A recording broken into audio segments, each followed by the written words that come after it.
ಕಳೆದ ಒಂದೂವರೆ ದಶಕಗಳಿಂದ ಚರ್ಚೆಯಲ್ಲಿರುವಂಥ ವಿಷಯ ಅಂದರೆ ಶ್ರೀ ಕ್ಷೇತ್ರ ಧರ್ಮಸ್ಥಳದ ಸುತ್ತಮುತ್ತ ನಡೆದಿದೆ ಎನ್ನಲಾದಂತಹ ನೂರಾರು ಮಹಿಳೆಯರ ಅತ್ಯಾಚಾರ ಮತ್ತು ಕೊಲೆ ಪ್ರಕರಣ ಅಂತೇಳಿ ಒಂದು ತಂಡ ಅದನ್ನು ವ್ಯವಸ್ಥಿತ ರೀತಿಯಲ್ಲಿ ಪ್ರಚಾರ ಮಾಡಿತ್ತು. ಈ ಸಂಬಂಧ ರಾಜ್ಯ ಸರ್ಕಾರ SIT ರಚನೆ ಮಾಡಿದೆ. SIT ಕಳೆದ 5 ತಿಂಗಳಿನಿಂದ ಆ ಸಂಬಂಧವಾಗಿ ತನಿಖೆ ನಡೆಸಿದೆ. ಧರ್ಮಸ್ಥಳದ ಸುತ್ತಮುತ್ತ ಸುಮಾರು 17 ಜಾಗಗಳಲ್ಲಿ ಗುಡ್ಡೆಗಳನ್ನು ತೋಡಿ ಹೂತಿಟ್ಟಂಥ ಮೃತದೇಹಗಳನ್ನು ಹುಡುಕುವ ಕೆಲಸವನ್ನು ಮಾಡಿದೆ. ಮಾಸ್ಕ್ ಮ್ಯಾನ್ ಅಂತ ಹೇಳಿಕೊಂಡು ಬಂದಂತಹ ಚಿನ್ನಯ್ಯ ತೋರಿಸಿದಂತಹ ಸ್ಥಳಗಳನ್ನು ಸಹ ಅಗೆಯಲಾಗಿದೆ. ಆದರೆ ಎಲ್ಲೂ ಸಹ ಹೂತಿಟ್ಟಂಥ ಮೃತದೇಹಗಳು ಸಿಕ್ಕಿಲ್ಲ. ಬದಲಾಗಿ ಒಂದೆರಡು ಕಡೆಗಳಲ್ಲಿ ಮೂಳೆಗಳು ಸಿಕ್ಕಿವೆ. ಚಿನ್ನಯ್ಯ ತೋರಿಸಿದ ಸ್ಥಳಗಳನ್ನು ಹೊರತುಪಡಿಸಿ ಬೇರೆ ಸ್ಥಳಗಳಲ್ಲಿ ನೇಣು ಹಾಕಿಕೊಂಡಂತಹ ಸ್ಥಿತಿಯಲ್ಲಿ ಒಂದೆರಡು ಅಸ್ಥಿಪಂಜರಗಳು ಸಿಕ್ಕಿದೆ. ಎಲ್ಲವೂ ವೈಜ್ಞಾನಿಕ ರೀತಿಯಲ್ಲಿ ತನಿಖೆಗೆ ಒಳಪಟ್ಟಿದೆ. ಈಗಾಗಲೇ SIT ಅಧಿಕಾರಿಗಳು ಈ ಷಡ್ಯಂತ್ರದ ಹಿಂದೆ ಕ್ರಿಮಿನಲ್ ಕಾನ್ಸ್ಪಿರಸಿ ಇದೆ ಅಂತ ಹೇಳಿ ಸೌಜನ್ಯ ಪರ ಹೋರಾಟಗಾರರೆಂದು ಗುರುತಿಸಿಕೊಂಡಿದ್ದಂತಹ ಮಹೇಶೆಟ್ಟಿ ತಿಮರೋಡಿ, ಗಿರೀಶ್ ಮಠಣ್ಣವರು, ಸೌಜನ್ಯ ಮಾವ ವಿಠಲಗೌಡ, ಹೋರಾಟಗಾರ ಜಯಂತ್, ಮ್ಯಾಜಿಕ್ ಅಜ್ಜಿ ಸುಜಾತಾ ಭಟ್ ಮತ್ತು ದೂರುದಾರನಾಗಿದ್ದುಕೊಂಡು ಮತ್ತು ಆರೋಪಿಯಾದ ಚಿನ್ನಯ್ಯ ಇವರ ವಿರುದ್ಧ ಕ್ಷೇತ್ರದ ವಿರುದ್ಧ ಷಡ್ಯಂತ್ರ ಮಾಡಲು ಸುಳ್ಳು ಸಾಕ್ಷಿ ಸೃಷ್ಟಿಸಿದ್ದಾರೆಂದು ಆರೋಪಿಸಿ ನ್ಯಾಯಾಲಯಕ್ಕೆ ವರದಿಯನ್ನು ಒಪ್ಪಿಸಿದೆ. ಆ ವರದಿಯ ಆಧಾರದಲ್ಲಿ ನ್ಯಾಯಾಲಯ ಇನ್ನೂ ತೀರ್ಮಾನ ತೆಗೆದುಕೊಂಡಿಲ್ಲ. ಈ ಮಧ್ಯೆ ಈ ಎಲ್ಲ ವಿಚಾರಗಳಿಗೆ ಸಂಬಂಧಪಟ್ಟ ಹಾಗೆ ಶ್ರೀ ಕ್ಷೇತ್ರ ಧರ್ಮಸ್ಥಳವನ್ನು ಸಂತ್ರಸ್ತ ಎಂದು ಪರಿಗಣಿಸಬೇಕು ಎಂದು ಹೇಳಿ ಅವರ ಪರ ವಕೀಲರು ನ್ಯಾಯಾಲಯಕ್ಕೆ ಅರ್ಜಿ ಸಲ್ಲಿಸಿದ್ದಾರೆ. ಈ ಬಗ್ಗೆ ವಾದ ಪ್ರತಿವಾದಗಳು ನಡೆದಿದೆ. ಸುಳ್ಳು ಸಾಕ್ಷಿ ಸೃಷ್ಟಿ ಪ್ರಕರಣದಲ್ಲಿ SIT ಗುರುತಿಸಿರುವಂಥ ಆರೋಪಿಗಳ ಪೈಕಿ ಜಯಂತ್ ಪರವಾಗಿಯೂ ಮತ್ತು ಮಹೇಶೆಟ್ಟಿ ತಿಮರೋಡಿ ಪರವಾಗಿ ವಕೀಲರು ವಕಾಲತ್ತು ಸಲ್ಲಿಸಿದ್ದಾರೆ. ಅವರು ಸಹ ಧರ್ಮಸ್ಥಳವನ್ನು ಸಂತ್ರಸ್ತ ಎಂಬ ನೆಲೆಯಲ್ಲಿ ಪಾರ್ಟಿ ಮಾಡಬೇಕಾ ಎನ್ನುವ ಬಗ್ಗೆ ಪ್ರತಿವಾದ ಮಂಡಿಸಲಿಕ್ಕೆ ಇದೆ. ಈ ಮಧ್ಯೆ ಇಡೀ ಪ್ರಕರಣದ ಕೇಂದ್ರ ಬಿಂದು ಸೌಜನ್ಯ ಪ್ರಕರಣ. 2012 ಅಕ್ಟೋಬರ್ 9ರಂದು ನಾಪತ್ತೆಯಾಗಿ 10ರಂದು ಆಕೆಯ ಮೃತದೇಹ ಜರ್ಜರಿತ ಸ್ಥಿತಿಯಲ್ಲಿ ಸಿಕ್ಕಿತ್ತು. ಅದರ ಮರುದಿನ ಅಂದರೆ 11ನೇ ತಾರೀಕಿನಂದು ಶಂಕಿತ ಆರೋಪಿ ಸಂತೋಷ್ ರಾವ್ನನ್ನು ಧರ್ಮಸ್ಥಳ ಬಾಹುಬಲಿ ಬೆಟ್ಟದ ಕೆಳಗೆ ಸ್ಥಳೀಯರು ಹಿಡಿದು ಪೊಲೀಸರಿಗೆ ಒಪ್ಪಿಸಿದ್ದರು. ಸೌಜನ್ಯ ಹತ್ಯೆಯಾದ ದಿನದಂದು ಸಂತೋಷ್ ರಾವ್ ಆಕೆಯೊಂದಿಗೆ ಮಣ್ಣಸಂಕದ ಬಳಿ ನಿಂತು ಮಾತನಾಡುತ್ತಿದ್ದ ಎನ್ನುವ ಕಾರಣಕ್ಕಾಗಿ ಆತನನ್ನು ಹಿಡಿದು ಪೊಲೀಸರಿಗೆ ಒಪ್ಪಿಸಲಾಗಿತ್ತು.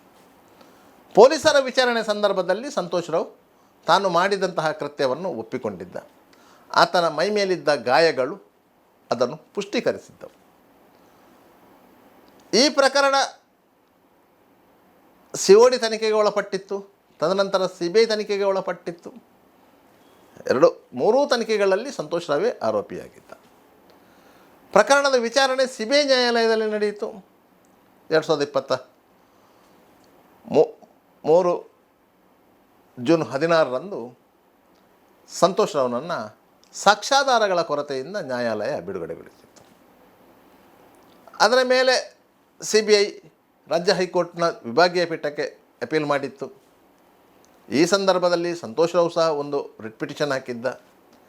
ಸೌಜನ್ಯನ ತಂದೆ ಚಂದಪ್ಪ ಗೌಡರು ಸಹ ಒಂದು ರಿಟ್ ಪಿಟಿಷನ್ ಹಾಕಿದ್ದರು. ಆ ಮೂರು ಅರ್ಜಿಗಳು ಒಂದೇ ಬೆಂಚಿಗೆ ವರ್ಗಾವಣೆಗೊಂಡು ವಿಚಾರಣೆ ನಡೆಯಿತು. ಸಂಶಯದ ಲಾಭ ಆರೋಪಿಗೆ ಸಿಕ್ಕಿತ್ತು. ಚಂದಪ್ಪ ಗೌಡರು ಸಲ್ಲಿಸಿದ ಅರ್ಜಿ ಮತ್ತು ಸಂತೋಷ್ ರಾವ್ ಸಲ್ಲಿಸಿದ ಅರ್ಜಿ ರಿಜೆಕ್ಟ್ ಆಯಿತು. CBI ಸಲ್ಲಿಸಿದ ಅಪೀಲು ರಿಜೆಕ್ಟ್ ಆಯಿತು. ಇದೀಗ ಸೌಜನ್ಯ ತಾಯಿ ಕುಸುಮಾವತಿಯವರು ಸುಪ್ರೀಂ ಕೋರ್ಟಿಗೆ ಸೌಜನ್ಯ ಪ್ರಕರಣದ ಮರು ವಿಚಾರಣೆ ತನಿಖೆ ಕೋರಿ ಅರ್ಜಿ ಸಲ್ಲಿಸಿದ್ದಾರೆ. ಮಾರ್ಚ್ 23ಕ್ಕೆ ಸುಪ್ರೀಂ ಕೋರ್ಟು ದಿನ ನಿಗದಿ ಮಾಡಿದೆ. ಈ ಮಧ್ಯೆ ಕುಸುಮಾವತಿಯವರು ರಾಜ್ಯ ಹೈಕೋರ್ಟಿಗೊಂದು ರಿಟ್ ಪಿಟಿಷನ್ ಹಾಕಿದ್ದಾರೆ. ಧರ್ಮಸ್ಥಳ ಸುತ್ತಮುತ್ತ ಅಸಹಜ ರೀತಿಯಲ್ಲಿ ಸಾವನ್ನಪ್ಪಿದಂತಹ 74 ಪ್ರಕರಣಗಳನ್ನು ಪ್ರತ್ಯೇಕವಾಗಿ FIR ಮಾಡಿ ತನಿಖೆಗೆ ಒಳಪಡಿಸಲು ನಿರ್ದೇಶಿಸಬೇಕು ಎಂದು ರಾಜ್ಯ ಹೈಕೋರ್ಟನ್ನು ಕೋರಿದ್ದಾರೆ. ಹೈಕೋರ್ಟು ಆ ಅರ್ಜಿಯನ್ನು ವಿಚಾರಣೆಗೆ ಸ್ವೀಕರಿಸಿ ಸಂಬಂಧಪಟ್ಟ ಇಲಾಖೆಗೆ ಅಂದರೆ ಸರಕಾರಕ್ಕೆ, ಪೊಲೀಸ್ ಇಲಾಖೆಗೆ ನೋಟಿಸು ಜಾರಿ ಮಾಡಿದೆ. ಹಾಗಾದರೆ ಈ 74 ಮೃತದೇಹಗಳು ಯಾವುದು ಎಂದು ಆ ರಿಟ್ ಅರ್ಜಿಯಲ್ಲಿ ನಮೂದಿಸಲಾಗಿದೆ ಎನ್ನುವ ಪ್ರಶ್ನೆ ಮೂಡುವುದು ಸಹಜ. ಆ 74 ಮೃತದೇಹಗಳನ್ನು ಹೂತದ್ದನ್ನು ಕುಸುಮಾವತಿಯವರು ನೋಡಿಲ್ಲ. ಹಾಗಾದರೆ ಆ ಹೂತ ಮೃತದೇಹಗಳು ಯಾವುದು ಅಂತೇಳಿ ಕುಸುಮಾವತಿ ಅವರು ಅವರ ಸಹೋದರ ವಿಠಲಗೌಡ ಅವರೊಂದಿಗೆ ಹೋರಾಟದಲ್ಲಿ ಭಾಗಿಯಾಗಿದ್ದಂಥ ಗಿರೀಶ್ ಮಠಣ್ಣವರಾಗಲಿ, ಮಹೇಶೆಟ್ಟಿ ತಿಮ್ಮರೋಡಿಯವರಾಗಲಿ ಎಲ್ಲರೂ ಹೇಳ್ತಾ ಇದ್ದದ್ದು ಏನು ಅಂತ ಹೇಳಿದರೆ, ಅಲ್ಲಿ 424 ಮೃತದೇಹಗಳನ್ನು ಹೂಳಲಾಗಿದೆ, ಅವರನ್ನು ಅತ್ಯಾಚಾರ ಮಾಡಿ ಕೊಲೆ ಮಾಡಿ ಹೂಳಲಾಗಿದೆ ಅಂತ. ಅದಕ್ಕೆ ಯಾವುದೇ ಸಾಕ್ಷ್ಯಗಳು ಸಿಕ್ಕಿಲ್ಲ. ಹಾಗಾದರೆ ಇವರಿಗೆ 424 ಎನ್ನುವಂಥ ಲೆಕ್ಕ ಸಿಕ್ಕಿದ್ದು ಹೇಗೆ ಅಂತ ಹೇಳಿದರೆ, ಅದು ಮಾಹಿತಿ ಹಕ್ಕಿನ ಅಡಿಯಲ್ಲಿ 2000 ಇಸವಿಯಿಂದ 2025ರವರೆಗೆ ಬೆಳ್ತಂಗಡಿ ಪೊಲೀಸ್ ಠಾಣೆಯಲ್ಲಿ ದಾಖಲಾಗಿದ್ದಂಥ UDR ಪ್ರಕರಣಗಳು, 2016ರಿಂದ 2025ರವರೆಗೆ ಧರ್ಮಸ್ಥಳ ಪೊಲೀಸ್ ಠಾಣೆಯಲ್ಲಿ ದಾಖಲಾಗಿದ್ದಂಥ UDR ಪ್ರಕರಣಗಳನ್ನು ಒಟ್ಟು ಸೇರಿಸಿ 424 UDR ಪ್ರಕರಣಗಳನ್ನು ಅವರು ಬೊಟ್ಟು ಮಾಡ್ತಾಯಿದ್ರು. ಇದೀಗ ಕುಸುಮಾವತಿಯವರು 74 UDR ಪ್ರಕರಣಗಳ ಬಗ್ಗೆ ಹೈಕೋರ್ಟಿಗೆ ರಿಟ್ ಪಿಟಿಷನ್ ಸಲ್ಲಿಸಿದ್ದಾರೆ. ಈ 74 UDR ಪ್ರಕರಣಗಳನ್ನು ಪ್ರತ್ಯೇಕವಾಗಿ FIR ಮಾಡಿ ತನಿಖೆ ನಡೆಸಬೇಕು ಅಂತ. ಯಾವುದೇ UDR ಪ್ರಕರಣಗಳು ದಾಖಲಾಗಿರುತ್ತದೆ, ಮೃತದೇಹಗಳ ಪೋಸ್ಟ್ ಮಾರ್ಟಮ್ ನಡೆದಿರ್ತದೆ, ಅದರ ವರದಿ ಬಂದಿರ್ತದೆ, ತದನಂತರ ಆ ವರದಿಯ ಅಂತಿಮ ವರದಿಯನ್ನು ಸಲ್ಲಿಸಲಾಗಿರುತ್ತದೆ. ತನಿಖೆ ನಡೆಯದೆ UDR ಪ್ರಕರಣಗಳ ಅಂತಿಮ ವರದಿಯನ್ನು ಸಲ್ಲಿಸಲಾಗುವುದಿಲ್ಲ. ಏನೆಲ್ಲ ಅಂಶಗಳು ಇದೆ ಅದನ್ನು ತನಿಖಾಧಿಕಾರಿಗಳು ಗಮನಕ್ಕೆ ತಂದಿರ್ತಾರೆ. ಹಾಗಾದರೆ ಇಲ್ಲಿ 74 ಸಂಖ್ಯೆ ಎಲ್ಲಿಂದ ಬಂತು ಎನ್ನುವ ಕುತೂಹಲ ಮೂಡುವುದು ಸಹಜ. ಬೆಳ್ತಂಗಡಿ ಪೊಲೀಸ್ ಠಾಣಾ ವ್ಯಾಪ್ತಿಯಲ್ಲಿ ನಡೆದಂತಹ UDR ಪ್ರಕರಣಗಳ ವಿವರಗಳನ್ನು ಮಾಹಿತಿ ಹಕ್ಕಿನಲ್ಲಿ ಕೇಳಲಾಗಿತ್ತು. ಬೆಳ್ತಂಗಡಿ ಪೊಲೀಸರು ತಮ್ಮಲ್ಲಿ ಆದಂತಹ ಪ್ರಕರಣಗಳ ವಿವರಗಳನ್ನು ಕೊಟ್ಟಿದ್ದರು. ಅದೇ ರೀತಿ ಧರ್ಮಸ್ಥಳ ಗ್ರಾಮ ಪಂಚಾಯತ್ನಿಂದಲೂ ಮಾಹಿತಿಗಳನ್ನು ಕೋರಲಾಗಿತ್ತು. ಎಷ್ಟು ಅಪರಿಚಿತ ಮೃತದೇಹಗಳನ್ನು ಹೂಳಲಾಗಿದೆ ಎಂಬ ವಿಚಾರದ ಬಗ್ಗೆ ಮಾಹಿತಿಗಳನ್ನು ಕೇಳಲಾಯಿತು. ಧರ್ಮಸ್ಥಳ ಗ್ರಾಮ ಪಂಚಾಯತಿನವರು ತಮ್ಮಲ್ಲಿದ್ದ ದಾಖಲೆಗಳ ಆಧಾರದಲ್ಲಿ ಇಷ್ಟು ಮೃತದೇಹಗಳನ್ನು ಅಪರಿಚಿತ ಮೃತದೇಹಗಳನ್ನು ಹೂಳಲಾಗಿದೆ ಎಂದು ವರದಿಯನ್ನು ಒಪ್ಪಿಸಿದರು. ಬೆಳ್ತಂಗಡಿ ಪೊಲೀಸರು ಕೊಟ್ಟ ದಾಖಲೆಗಳಿಗೂ ಧರ್ಮಸ್ಥಳ ಗ್ರಾಮ ಪಂಚಾಯತ್ನವರು ಕೊಟ್ಟ ದಾಖಲೆಗಳಿಗೂ ತಾಳೆ ಆಗುತ್ತಿರಲಿಲ್ಲ. ಅದರಲ್ಲಿ 74 ಅಸಹಜ ಸಾವುಗಳ ಪ್ರಕರಣದ ವಿವರಗಳು ಗೊಂದಲಕ್ಕೆ ಈಡಾಗಿದೆ. 2000ರಿಂದ 2025ರವರೆಗಿನ ಲೆಕ್ಕಾಚಾರಗಳನ್ನು ಕೇಳಿರೋದು ಎಲ್ಲಿಂದ? ಧರ್ಮಸ್ಥಳ ಗ್ರಾಮ ಪಂಚಾಯತಿಯಿಂದ ಮತ್ತು ಬೆಳ್ತಂಗಡಿ ಪೊಲೀಸ್ ಠಾಣೆಯಿಂದ. ಪೊಲೀಸರು ತಮ್ಮಲ್ಲಿದ್ದ ದಾಖಲೆಗಳ ಆಧಾರದಲ್ಲಿಯೇ ಮಾಹಿತಿಗಳನ್ನು ಕೊಟ್ಟಿದ್ದಾರೆ. ಧರ್ಮಸ್ಥಳ ಗ್ರಾಮ ಪಂಚಾಯತಿನವರು ಸಹ ತಮ್ಮಲ್ಲಿದ್ದ ದಾಖಲೆಗಳ ಆಧಾರದಲ್ಲಿಯೇ ಮಾಹಿತಿಗಳನ್ನು ಕೊಟ್ಟಿದ್ದಾರೆ.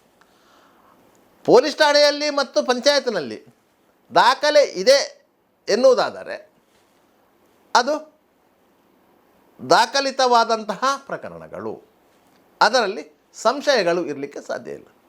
ಆದರೆ ಕುಸುಮಾವತಿ ಅವರು ನಮೂದಿಸಿದಂಥ 74 ಮೃತದೇಹಗಳ ವಿವರಗಳು ಎಲ್ಲಿಂದ ಬಂತು ಎನ್ನುವ ಪ್ರಶ್ನೆ ಮೂಡುವುದು ಸಹಜ. 2016ರಲ್ಲಿ ಬೆಳ್ತಂಗಡಿ ಪೊಲೀಸ್ ಠಾಣೆ ವಿಭಜನೆಗೊಂಡು ಧರ್ಮಸ್ಥಳ ಪೊಲೀಸ್ ಠಾಣೆ ಸ್ಥಾಪನೆಯಾಗಿತ್ತು. ಧರ್ಮಸ್ಥಳದ ಸ್ನಾನಘಟ್ಟದಲ್ಲಿ ಮತ್ತು ಅದರ ಸುತ್ತಮುತ್ತ ಸಂಭವಿಸಿದಂತಹ ಅಪರಿಚಿತ ವ್ಯಕ್ತಿಗಳ ಸಾವು ಆ ಠಾಣೆಯಲ್ಲಿ ದಾಖಲಾಗಲಿಕ್ಕೆ ಆರಂಭವಾಗಿತ್ತು. ಈ ಹಿಂದೆ ಬೆಳ್ತಂಗಡಿ ಠಾಣೆಯಲ್ಲಿ ದಾಖಲಾಗ್ತಿತ್ತು. ಅದು ವಿಭಜನೆ ಆದಮೇಲೆ ಧರ್ಮಸ್ಥಳ ಪೊಲೀಸ್ ಠಾಣೆಯಲ್ಲಿ ದಾಖಲಾಗಲಿಕ್ಕೆ ಆರಂಭ ಆಯಿತು. ಧರ್ಮಸ್ಥಳ ಪೊಲೀಸ್ ಠಾಣೆಯಲ್ಲಿ 16ರಿಂದ 25ರವರೆಗೆ ಎಷ್ಟು ಪ್ರಕರಣಗಳು ದಾಖಲಾಗಿದೆಯೋ ಅದರ ವಿವರಗಳನ್ನು ಯಾರೂ ಮಾಹಿತಿ ಹಕ್ಕಲ್ಲಿ ಕೇಳಿರಲಿಲ್ಲ. ಬೆಳ್ತಂಗಡಿಯಲ್ಲಿ ದಾಖಲಾದ ಪ್ರಕರಣಗಳಿಗೂ ಧರ್ಮಸ್ಥಳ ಗ್ರಾಮ ಪಂಚಾಯತ್ನಲ್ಲಿರುವ ದಾಖಲೆಗಳಿಗೂ ವ್ಯತ್ಯಾಸಗಳಿರುವುದು ಇದು 74. ಅಂದರೆ ಧರ್ಮಸ್ಥಳ ಪೊಲೀಸ್ ಠಾಣೆಯಲ್ಲಿ ದಾಖಲಾದಂತಹ UDR ಪ್ರಕರಣಗಳು. ಆದ್ದರಿಂದ ಈ 74 ಪ್ರಕರಣಗಳನ್ನು ಪ್ರತ್ಯೇಕವಾಗಿ FIR ದಾಖಲು ಮಾಡಿಕೊಂಡು ತನಿಖೆ ಮಾಡಬೇಕು ಎನ್ನುವುದು ಕುಸುಮಾವತಿಯವರ ಕೋರಿಕೆ. ಇದಕ್ಕೆ ಸಂಬಂಧಪಟ್ಟ ಹಾಗೆ ಆಕ್ಷೇಪಣೆ ಸಲ್ಲಿಸುವಂತೆ ರಾಜ್ಯ ಹೈಕೋರ್ಟು ಸರ್ಕಾರಕ್ಕೆ ಸೂಚನೆ ನೀಡಿದೆ. ಸರ್ಕಾರದ ಪರವಾಗಿ ಅಡ್ವೊಕೇಟ್ ಜನರಲ್ ಶಶಿಕಿರಣ್ ಶೆಟ್ಟಿಯವರೇ ಹೈಕೋರ್ಟ್ನ ಮುಂದೆ ಹಾಜರಾಗಿ ಈ ಸಂಬಂಧವಾಗಿ ಸವಿವರವಾದಂಥ ಆಕ್ಷೇಪಣೆಯನ್ನು ಸಲ್ಲಿಸಲಾಗುವುದು ಅಂತ ಹೇಳಿದ್ದಾರೆ. ಈಗಾಗಲೇ ಬೆಳ್ತಂಗಡಿ ಪೊಲೀಸರು, ಧರ್ಮಸ್ಥಳ ಪೊಲೀಸರು ಮತ್ತು ಧರ್ಮಸ್ಥಳ ಗ್ರಾಮ ಪಂಚಾಯತ್ನ ಅಧಿಕಾರಿಗಳು ಸಂಬಂಧಿತ ದಾಖಲೆಗಳನ್ನು AG ಆಫೀಸಿಗೆ ಕಳುಹಿಸಿದ್ದಾರೆ. ಅದರ ಆಧಾರದಲ್ಲಿ ಹೈಕೋರ್ಟು ಈ ರಿಟ್ ಪಿಟಿಷನ್ನ ಮೇಲೆ ತೀರ್ಮಾನ ಕೈಗೊಳ್ಳಲಿದೆ. ಇದರಲ್ಲಿ ಯಾವುದೇ ರೀತಿಯ ಗೊಂದಲಗಳು ಇಲ್ಲ. ಗೊಂದಲಗಳು ಇರುವುದು ಯಾರು ರಿಟ್ ಪಿಟಿಷನ್ ಹಾಕಿದ್ದಾರೋ ಮತ್ತು ಯಾರು ಅವರಿಂದ ಹಾಕಿಸಿದ್ದಾರೋ ಅವರಲ್ಲಿ ಮಾತ್ರ. ಕುಸುಮಾವತಿಯವರು ತನ್ನ ಮಗಳಿಗೆ ನ್ಯಾಯ ಬೇಕು ಅಂತ ಕೇಳಿ ಹೈಕೋರ್ಟಿಗೆ ಅಪ್ಲಿಕೇಶನ್ ಮೇಲ್ಮನವಿ ಸಲ್ಲಿಸಲಿಕ್ಕೆ ಹಿಂದೆ ಮುಂದೆ ನೋಡಿದರು. ಅವರು ಮೇಲ್ಮನವಿ ಸಲ್ಲಿಸಿರಲಿಲ್ಲ. ಮೇಲ್ಮನವಿ ಸಲ್ಲಿಸಿದ್ದು CBI. ಈ ಸಂದರ್ಭದಲ್ಲಿ ಕುಸುಮಾವತಿಯವರ ಗಂಡ ಚಂದಪ್ಪ ಗೌಡ ಅವರು ರಿಟ್ ಪಿಟಿಷನ್ ಸಲ್ಲಿಸಿದ್ದು ಸೌಜನ್ಯ ಪ್ರಕರಣದ ಮರು ತನಿಖೆ ಆಗಬೇಕು ಅಂತೇಳಿ. ಇದೇ ಸಂದರ್ಭದಲ್ಲಿ ಸಂತೋಷ್ ರಾವ್ ಪರ ವಕೀಲರು ಸಹ ಹೈಕೋರ್ಟಿಗೆ ಒಂದು ರಿಟ್ ಪಿಟಿಷನ್ ಸಲ್ಲಿಸಿ ಪರಿಹಾರ ಕೋರಿದ್ದರು. ಆ 3 ಅರ್ಜಿಗಳನ್ನು ಹೈಕೋರ್ಟು 2023 ಜೂನ್ 16ರಂದು ರಿಜೆಕ್ಟ್ ಮಾಡಿದಂಥ ಸಂದರ್ಭದಲ್ಲಿ ಅದರ ಮೇಲೆ ಸುಪ್ರೀಂ ಕೋರ್ಟಿಗೆ ಅಪೀಲ್ ಹೋಗಿರಲಿಲ್ಲ. CBIನವರು ಹೋಗಲಿಲ್ಲ, ಇವರು ಹೋಗಿಲ್ಲ. ಇದೀಗ ಕುಸುಮಾವತಿಯವರು ಸುಪ್ರೀಂ ಕೋರ್ಟಿಗೆ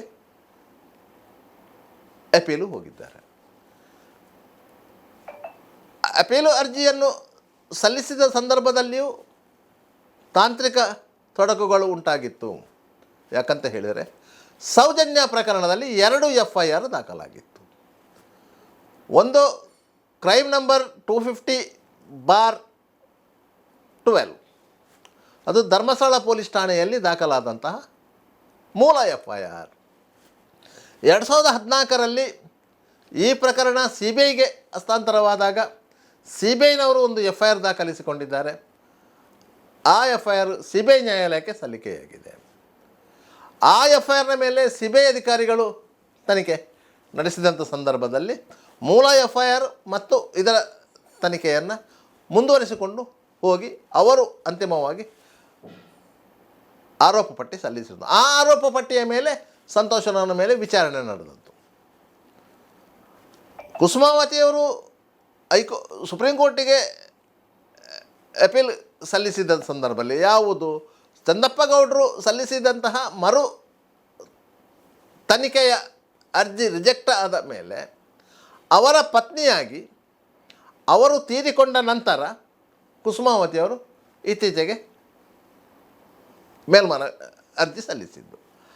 ಆ ಅರ್ಜಿಯಲ್ಲಿ ಮೂಲ FIR ಅಂದರೆ ಬೆಳ್ತಂಗಡಿ ಪೊಲೀಸ್ ಠಾಣೆಯಲ್ಲಿ ದಾಖಲಾಗಿದ್ದಂಥ 250/2012 ಆ FIR ಪ್ರತಿಯನ್ನೇ ಹಾಜರುಪಡಿಸಿರಲಿಲ್ಲ. ಸುಪ್ರೀಂ ಕೋರ್ಟಲ್ಲಿ ಒಬ್ಜೆಕ್ಷನ್ ಬಂದ ನಂತರ 90 ದಿನಗಳಲ್ಲಿ ಆ ದಾಖಲೆಗಳನ್ನು ಸರಿಪಡಿಸಬೇಕಂತ ಹೇಳಿ ಸೂಚನೆ ಬಂದ ನಂತರ ಮತ್ತೆ ಆ ದಾಖಲೆಗಳನ್ನು ಕ್ರೋಢೀಕರಿಸಿ ಅರ್ಜಿ ಸಲ್ಲಿಸಲಾಗಿತ್ತು. ಆ ಸಂದರ್ಭದಲ್ಲಿ ಕುಸುಮಾವತಿಯವರ ಪರವಾಗಿ ಸುಪ್ರೀಂ ಕೋರ್ಟಿಗೆ ಹೋದಂಥ ವಕೀಲರೇ ನಾಪತ್ತೆಯಾಗಿದ್ದರು. ಆದ್ದರಿಂದ ಸುಪ್ರೀಂ ಕೋರ್ಟು ಆ ರಿಟ್ ಪಿಟಿಷನನ್ನು ಮಾರ್ಚ್ 23ಕ್ಕೆ ಮುಂದೂಡಿದೆ. ಒಂದು ವೇಳೆ ಸುಪ್ರೀಂ ಕೋರ್ಟು ಸೌಜನ್ಯ ಪ್ರಕರಣದಲ್ಲಿ ತನಿಖೆಯಲ್ಲಿ ಲೋಪ ಆಗಿದೆ ಎನ್ನುವುದನ್ನು ಗಮನಿಸಿದರೆ CBI ಅದಕ್ಕೆ ಒಬ್ಜೆಕ್ಷನ್ ಫೈಲ್ ಮಾಡ್ತದೆ. CBIನ ವಾದ ಏನಿರ್ತದೆ ಅಂತ ಹೇಳಿದರೆ, ತನಿಖೆಯಲ್ಲಿ ಲೋಪ ಆಗಿಲ್ಲ, ಬದಲಾಗಿ ವಿಚಾರಣೆಯ ಸಂದರ್ಭದಲ್ಲಿ ಸಾಕ್ಷ್ಯಾಧಾರಗಳನ್ನು ಕ್ರೋಢೀಕರಿಸುವಲ್ಲಿ ಲೋಪ ಆಗಿದೆ. ಆದ್ದರಿಂದಾಗಿ ಮರು ವಿಚಾರಣೆಗೆ ಅವಕಾಶ ಕೊಡಬೇಕು ಎಂದು CBIನವರು ಕೋರಿದರೆ ಆ ಪ್ರಕರಣ ಮರು ವಿಚಾರಣೆ ಆಗುವ ಸಾಧ್ಯತೆಗಳು ಇದೆ. ಇಲ್ಲ ಇದ್ದರೆ ಇದು ಸುಮ್ಮನೆ ಟೈಮು ವೇಸ್ಟ್ ಅಂತ ಸುಪ್ರೀಂ ಕೋರ್ಟು ಭಾವಿಸಿದರೆ ಅದನ್ನು ರಿಜೆಕ್ಟ್ ಮಾಡ್ತದೆ ಎನ್ನುವುದಂತೂ ಸತ್ಯ.